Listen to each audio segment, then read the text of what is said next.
Hi, Marty and Ann Marine. Tom here at Family Marine.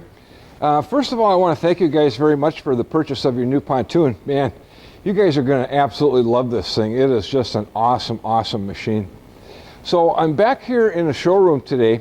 We're actually closed.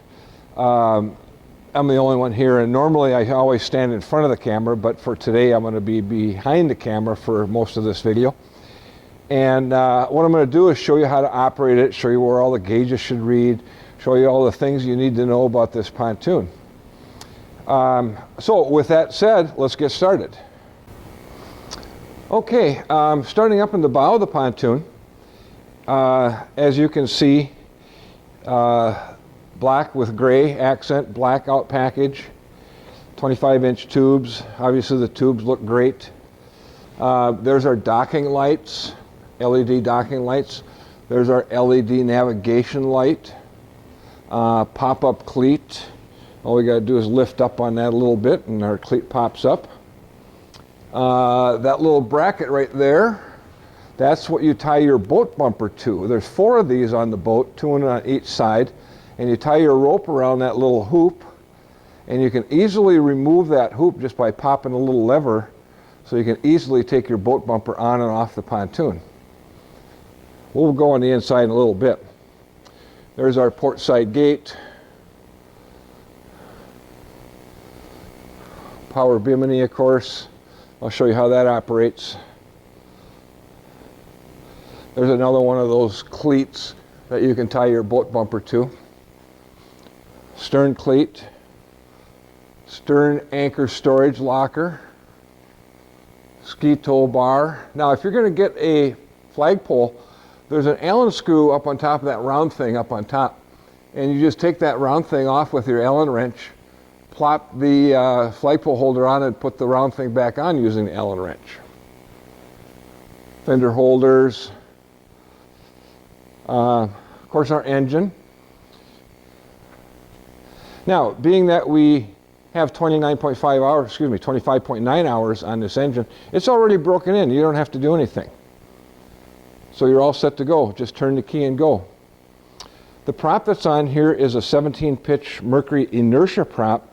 So the nice thing about that prop is it does allow the engine to rev real close to the 7,000 RPM range, which is the maximum RPM on this engine.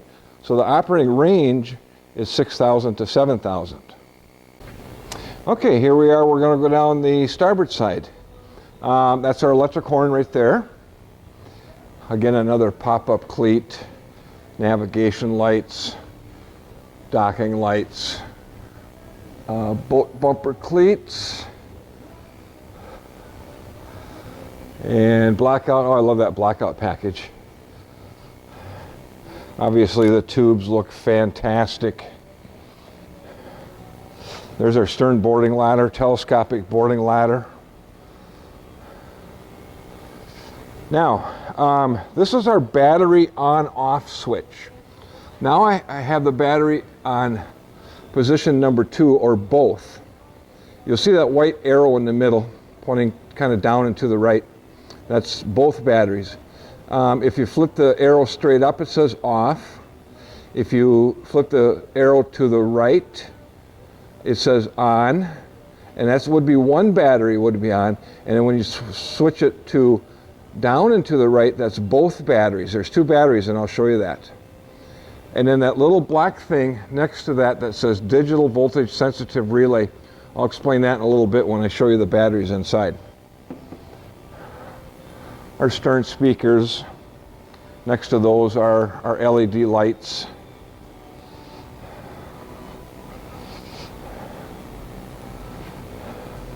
Okay, let's take a look at the inside. Okay, starting up in the bow of the boat. Well, you've seen the inside before, of course.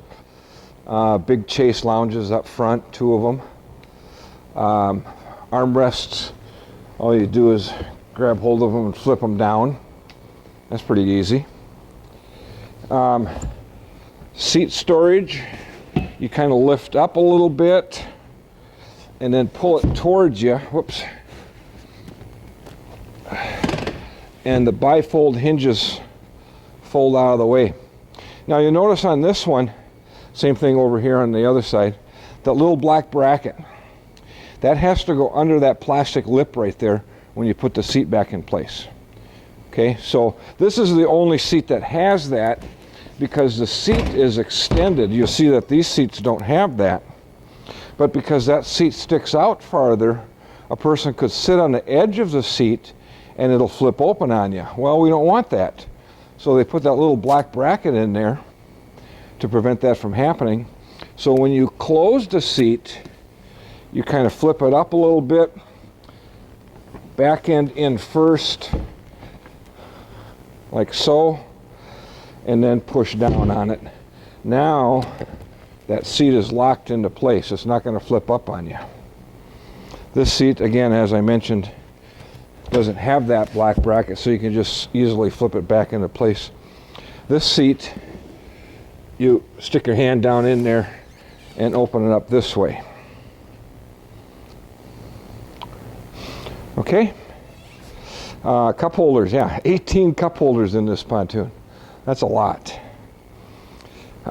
In this trap door is our trash can, a little bit extra spot for the storage.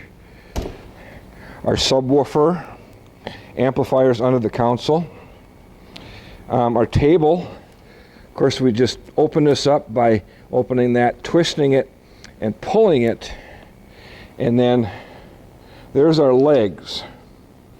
We can flip those legs down and extend them to the proper length so that the table sits level. All right.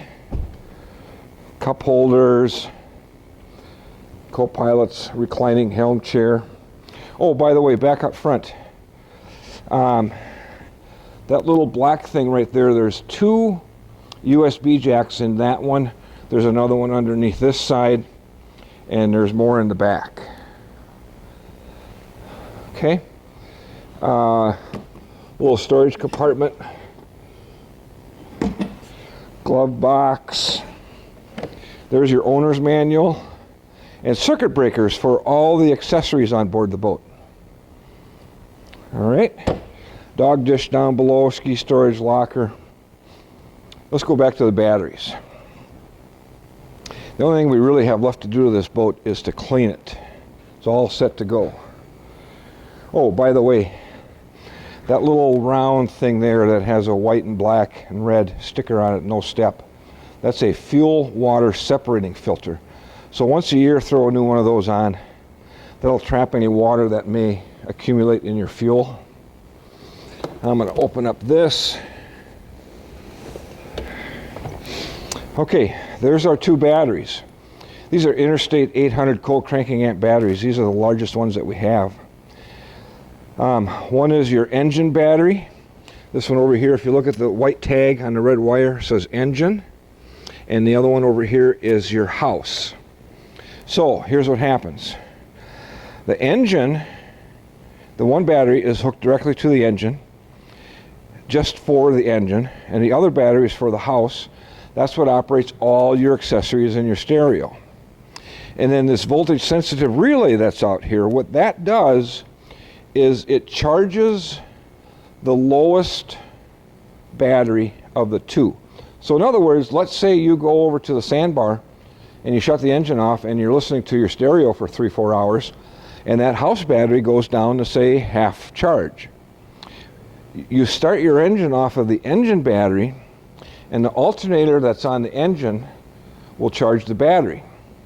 Now the voltage sensitive relay only sends juice to the battery that needs to be charged and not to the other battery. Therefore, you do not overcharge that battery and ruin it. It only sends the amperage to the battery that needs it. Voltage sensitive relay. Perfect. Makes life a lot easier. There's those little metal stainless steel brackets, and these are what click. When you open your seat up, those are the mechanisms that allow you to set the angle of your chase lounge wherever you want it to be. By the way, there's a table under there. I have not installed the floor base for the table, So you might want to tell me where you want that mounted. Usually people mount them up front. Okay. Now, I want to go through the dash with you. Right now, because I have the battery switch on, I can turn the key switch to on. The beep says, yep, my warning system is working. Our little light on the throttle control says throttle only. That means when I start the engine, which I would start it right now if I wanted to, I don't advance the throttle. There is no choke. I don't do anything. Just turn the key. Okay. Now I'm coming up to our gauges. On the left side is our tachometer. Now, as you can see, we have 12.4 volts. We have 25.9 hours. I can toggle it. It'll go to RPM. I could toggle it again. Maintenance, okay. I got a, this gauge has a depth finder capability, but our depth finder is over here on the Simrad. I'm going to turn that on since I'm here because that takes a minute to boot up. Okay, so we're going to skip that one. There's a digital readout of our speed. C-temp is off. There's our battery is okay, our temp is okay, and our PSI is okay. Water pressure, engine temperature. Fuel is low. We'll fill that. Speedometer mode, we don't use that. Active trim, I'm going to explain that in a second, but we want that to be on. Active trim status, trim too high. Yes, I know that. That's because the motor's tilted up for trailering purposes.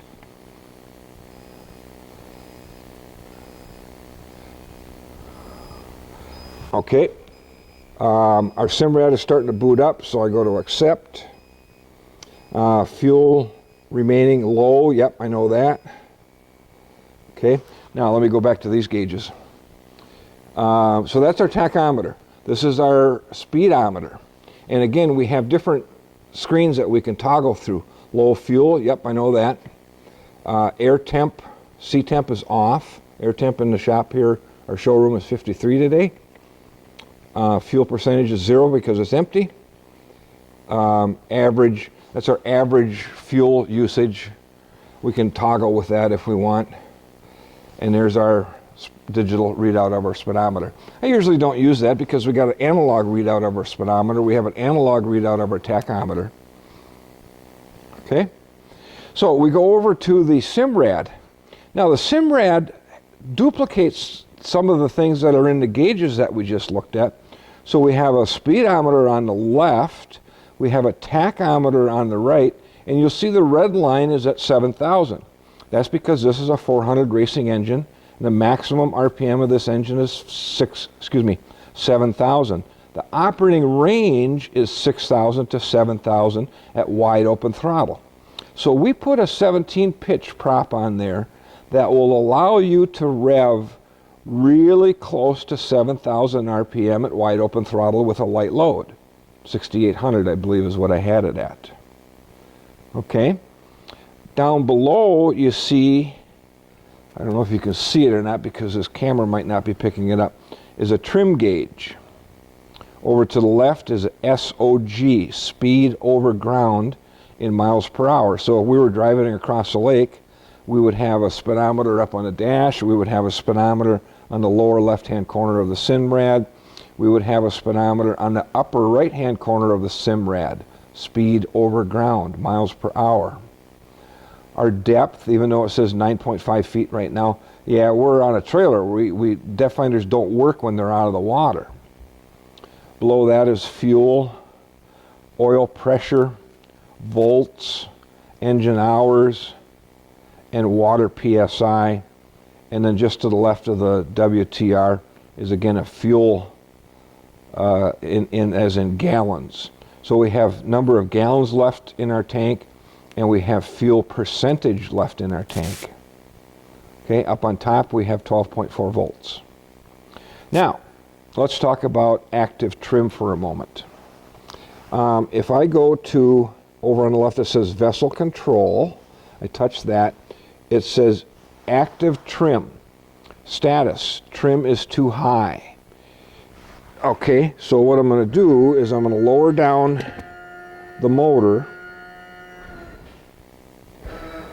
until that active trim status is gone. I can go back to there, I can go to there. Oops, I'm still too high. Status, active trim status, fault. Operate trim manually. Trim is too high. Trim motor down to resume. Okay, I had to lower the motor down for a second so I could get the active trim to come on. I don't know if you can see that because I'm getting a lot of glare on this camera. So right now, if you can see that, it says active trim on. Just to the lower right of the active trim is a number 3. That's what's called a active trim profile. We can change the profile from 1 to 5. 5 being trimming the motor as high as you could possibly go without going into the tilt mode. But what I found out was 5 is too high. The prop was starting to suck air when I had it trimmed up to number 5. So what I did was I changed the profile from 5 to 3. Now I can trim it all the way without having the prop blow out. Okay? So if I were in the water right now, what would happen is I would nail the throttle, and when the engine reaches a certain RPM, the motor will start to trim up automatically. The faster you go, the higher it trims. When you go around a corner, it'll trim down. When you come out of the corner, it'll trim back up. All right? Now, what you can do is by hitting that up and down button on the control handle, you can override the active trim. So you can manually push the trim and tilt buttons up and down, and that will change from active trim on to active trim override. Now, to get it out of the override position, you have to lower the motor all the way down, and then you hit this X, and then you turn it back on again, and it'll go to active trim on. If the active trim is off, it'll say active trim off, and when the active trim is on, it'll say disable. See down at the bottom? So in other words, what I did was I hit my active trim, I just touched that, and now I can change my profile. Right now I've got it set on number 3. Well, again, I'm hoping that you can see this in the video. Disable. If I want to disable it right now, because it says disable, that means it's on. If I wanted to turn it off, I just turn it off. Enable, I can turn it back on. Now I'm ready to go. Change my profile, 1, 2, 3, 4, or 5. Again, I usually leave it at 3. Okay, so I can get rid of that. Get rid of that. Now, what I can also do is touch the speedometer, and now I get some different readouts. RPM while the engine's off, battery, coolant temp, oil, coolant pressure, oil pressure, fuel flow, things like that. Hit the X, that goes away. I can go to here and get the same thing. I can touch the trim, and now I have a much larger trim gauge, so as I raise and lower the motor, you'll see that white bar go up. That tells me that my motor is being trimmed up and down. Over on the right, I have a little RPM. It'll give me a digital readout, 12.3 volts. I have a compass, speedometer, fuel, things like that. I can hit the X and I go back to that. Okay? Now, see these 9 little white dots, upper left-hand corner. Touch that. Goes to my, whoops, I went too far. Goes, didn't go far enough. Goes to my main screen.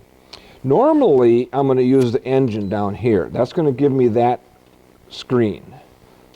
But if I want my GPS on, I go to Chart. Now, it's not going to work in here because I'm in a metal building. But that is my GPS. I can set waypoints, I can track. It'll make a little black line on the lake. I can track where I've been. Okay. Again, right now it's not reading at all because I'm in a metal building and I can't get a readout. Okay, I can go to structure. This is my depth. Okay, it's going to give me a 2 screen. Oh, depth is over here and structure is over on the right. Okay, a lot of the things on here do not work. They're not hooked up on this boat. Echo, there's a digital, excuse me, digital depth. Again, because we're not in water, it's not going to read. Radar, we don't have radar. Navigation, we don't have navigation. Instruments, there's another screen that if you like this screen, sure, that one's fine. I don't really care for this one. It's too hard to read when you're driving across a lake. Radar, again, we don't have. Time plotter, we don't have. So there's all kinds of things. Waypoints, tides, alarms, vessel. You can scroll up on there, sun and moon, files, find, phone. You can even hook up your phone to this thing and make phone calls, but you got to have a hotspot. There's also different screens over on the right. You can do different things. You can get split screens. There again, I got my GPS and my depth.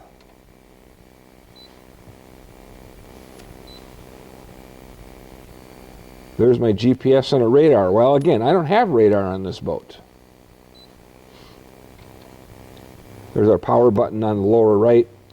We can X out of that screen. Man overboard, no, I want to cancel that. We can go back to settings. You know, I've got all this set up for you. You really shouldn't have to go into settings at all to do anything. The only setting that you'd ever want to do is this Mercury, and you can do systems, vessel, all this stuff is already set up, so there really isn't anything for you to do.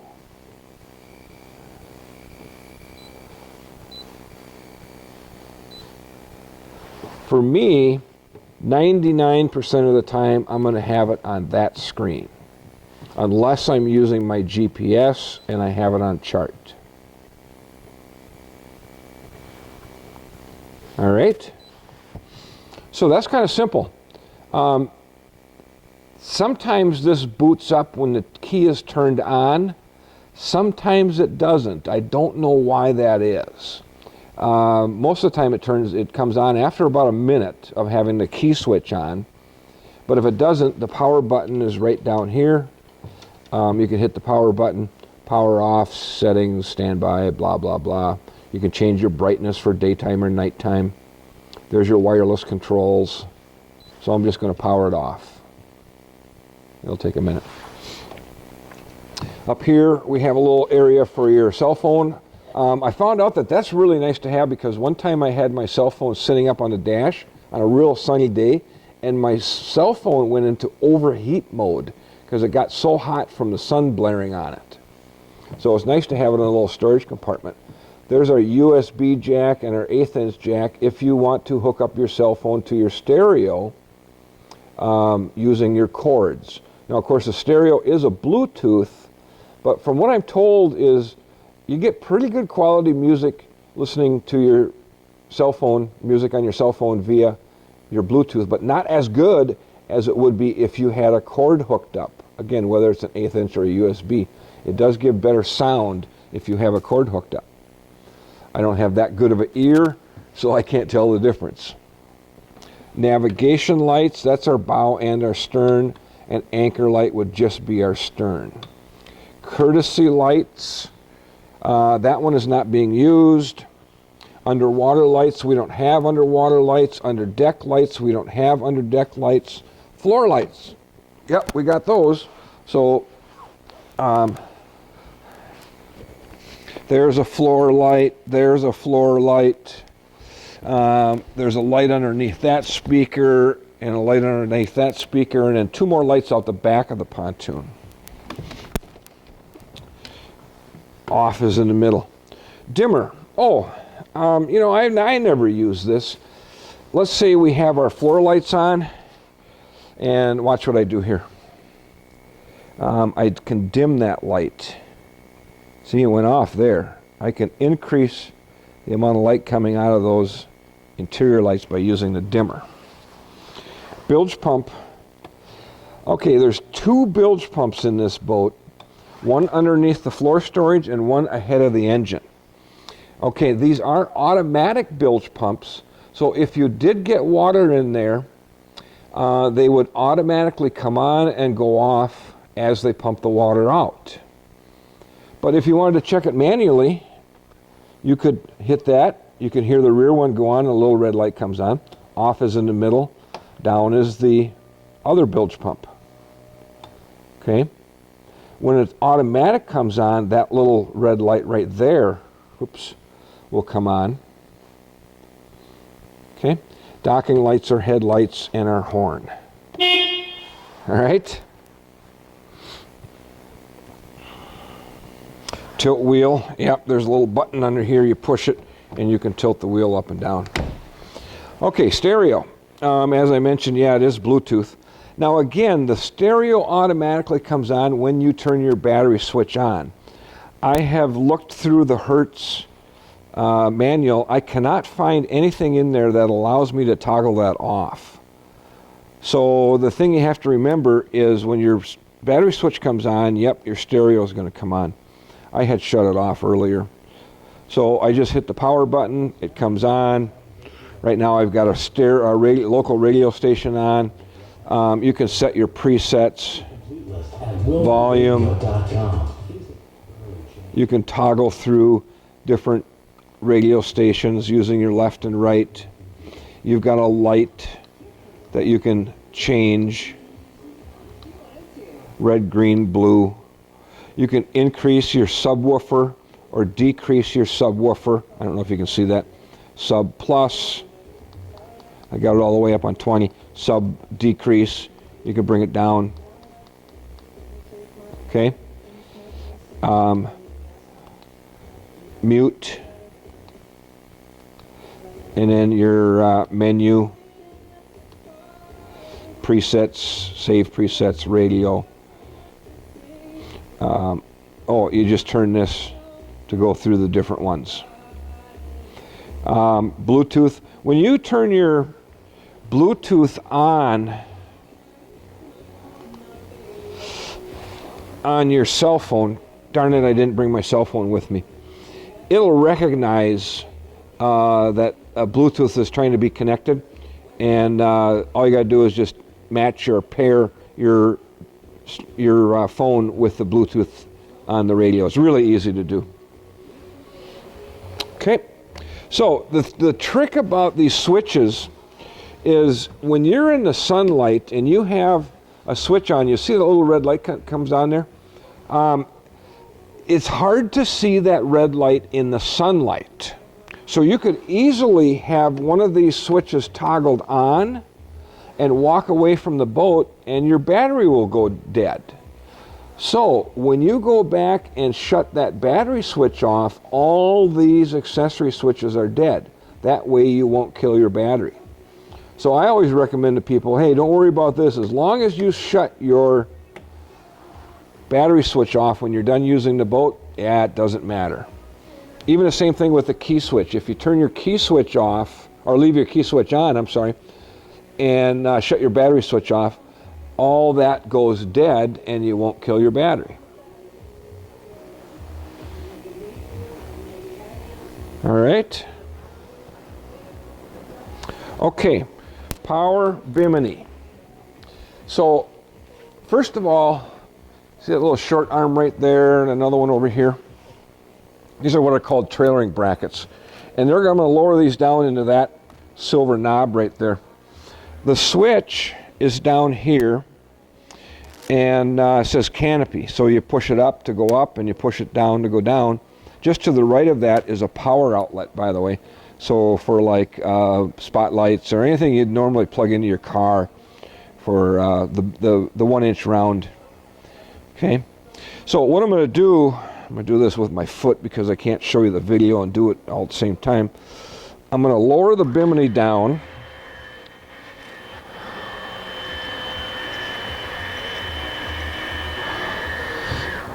And I'm going to adjust these so that it goes right into that round little silver bracket, and I'm going to bring it down all the way and put pressure on it. And you can hear it, the motor kind of bogs down. Okay, so over there I got my short arm in the little silver bracket. So now I'm ready, because it's tight, it's pressure down. I can go down the highway just like it is. There's my stern light. If you want to adjust your stern light, you just unscrew that black knob there. Okay. Oh, I wanted to show you another thing. Then I'll go back to the power bimini again. That pump right there, that little black thing, that is our power steering pump. There is a reservoir, an oil reservoir in there. You'll probably never need to touch that.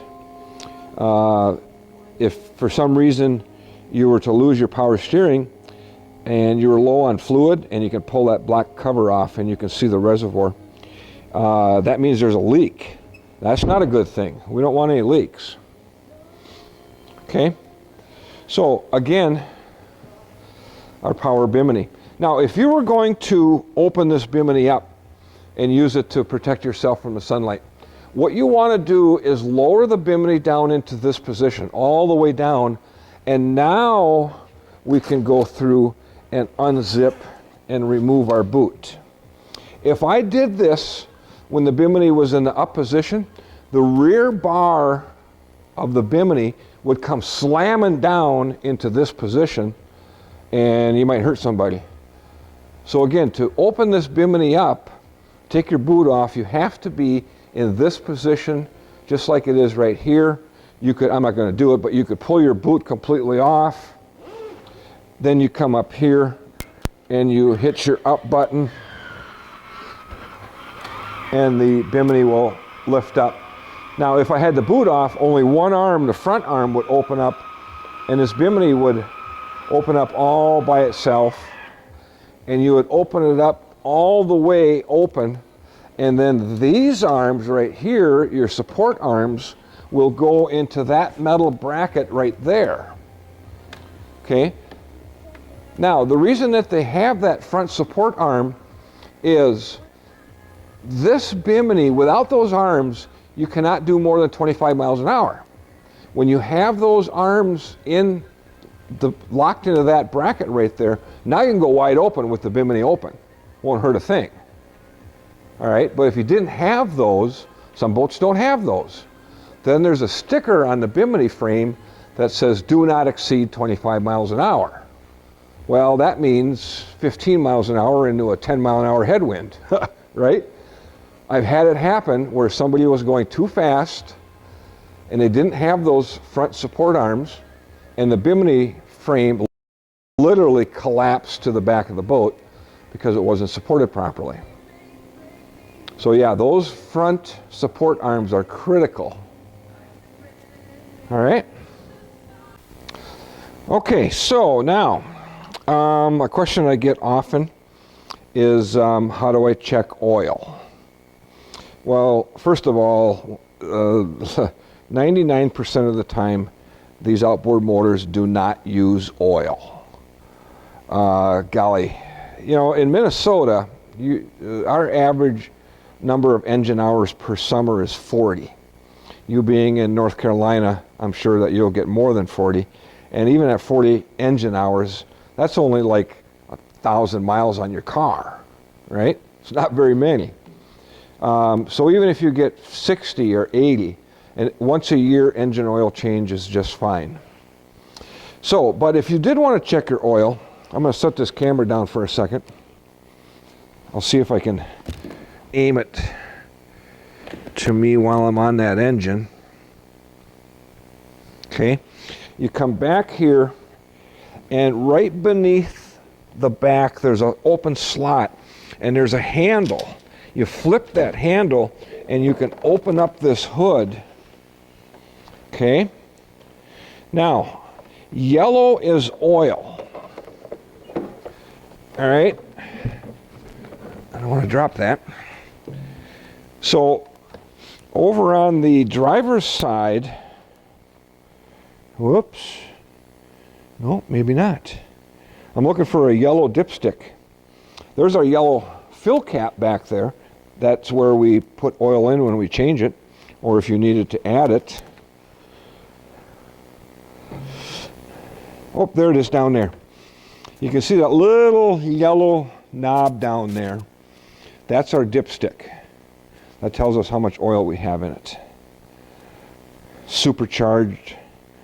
Oh boy, you kick, you're running about 2,000 RPM or so, and you nail the throttle, you'll hear that supercharger kick in. Whoa! It's kind of awesome.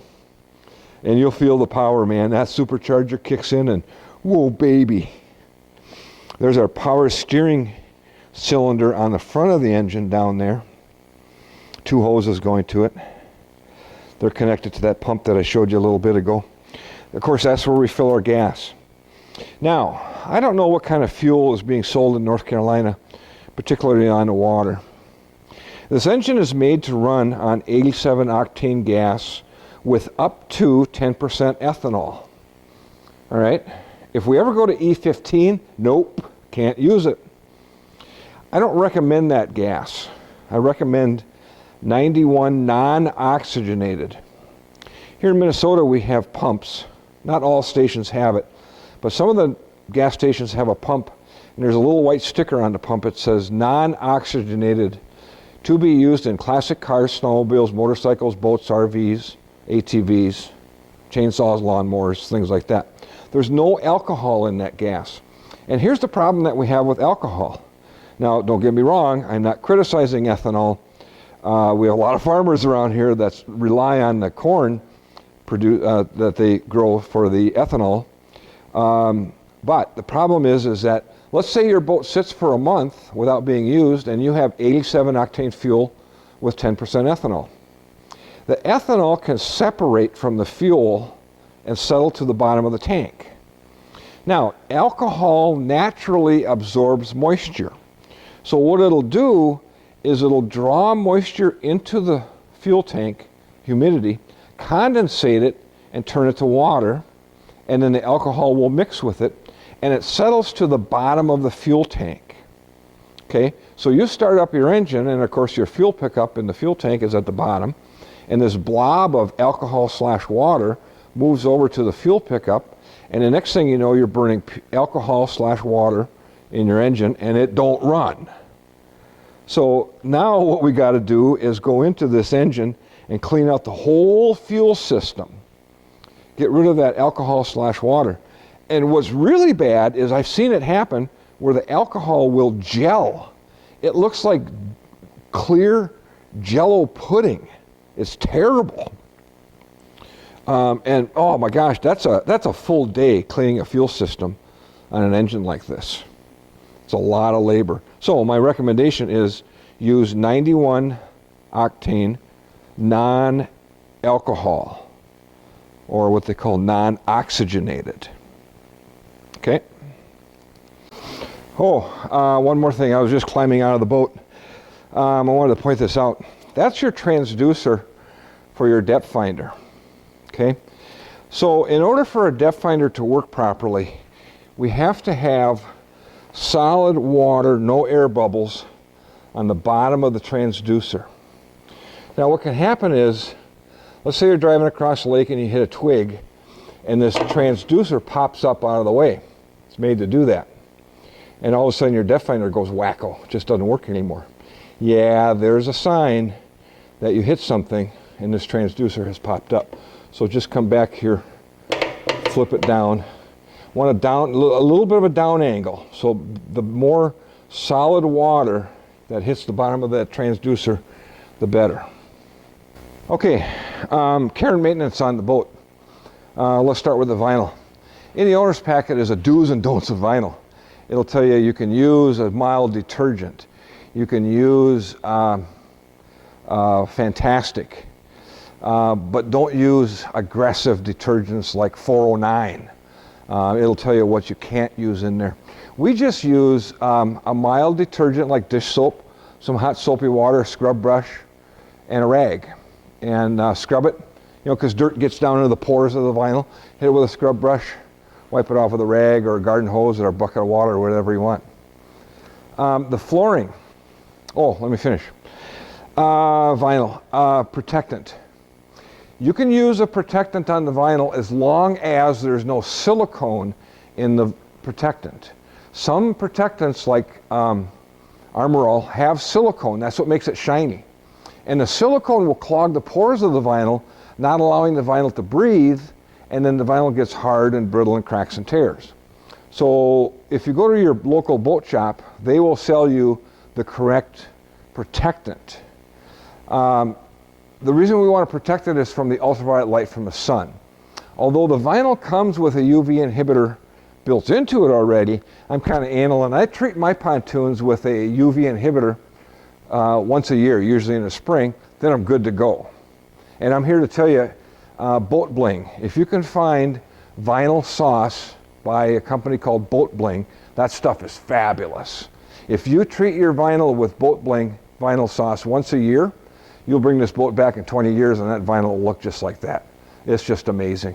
That's great stuff. It has a large amount of UV inhibitor built into it. Now, the flooring. Don't use any protectant on the flooring. It'll get really slippery. So if you were using Boat Bling in a spray bottle, spray it on a rag, wipe it around. Because if you spray it on the vinyl, some will fall down on the floor, it'll get slippery. Do not treat the flooring with any type of protectant. You can clean it using a soft scrub brush, hot soapy water, hose it down. You can't stain this stuff. My God, I had one guy a few years ago, he put his steel anchor on his seagrass flooring, left it there for like 2 weeks, and it left a rust mark on the flooring. Got it out. A little bit of bleach, a little bit of scrubbing, a little bit of bleachy water. Yeah, came right out. I have not found anything that'll stain this flooring at all. Now down in North Carolina, yeah, engine maintenance. Change oil and filter once a year. Change lower unit gear lube. You don't have to do that every year, but here's what we're looking for. If we had a leaky seal in the lower unit, say on the prop shaft, the drive shaft, the shift shaft, the different places water can get into the lower unit. And if it were to freeze, that water inside the lower unit would bust the lower unit, and that's a very expensive lower unit. You don't want to do that.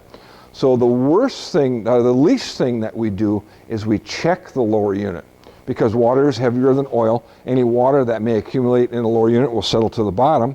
So we pull the bottom drain plug out, and if there's any water in there, it'll come out first. If there's any water in there, we know we got a problem.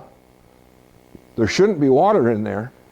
So we have some work to do if we find water inside the gear housing. Okay? So at least check that once a year in the fall usually. Okay, so that's about all I can think of on how to operate your new pontoon. Again, I want to thank you guys very, very much. You know, the biggest problem that I had with this boat, and I think I told you this, Marty, was whenever I drive it, somebody always had to stop and talk to me. Oh my God, I'm standing out in the parking lot and my wife's getting mad because I'm talking to some guy about my 400 horsepower racing motor on the back of my Barletta pontoon. And she's in the car going, come on, come on, come on, come on. You know, you got to talk, right? I'm a salesman. Hey, that's my job, is to talk. So anyway, yeah, I know you guys are going to absolutely love this boat. It's just an absolute unbelievable machine. Geez, it's really a lot of fun. We thoroughly enjoyed it. Now that you bought my demo, I don't know what I'm going to use for 2020. We'll have to find another boat. Maybe I'll take the one with the power tower on it and put a 300 on, but nothing beats that 400.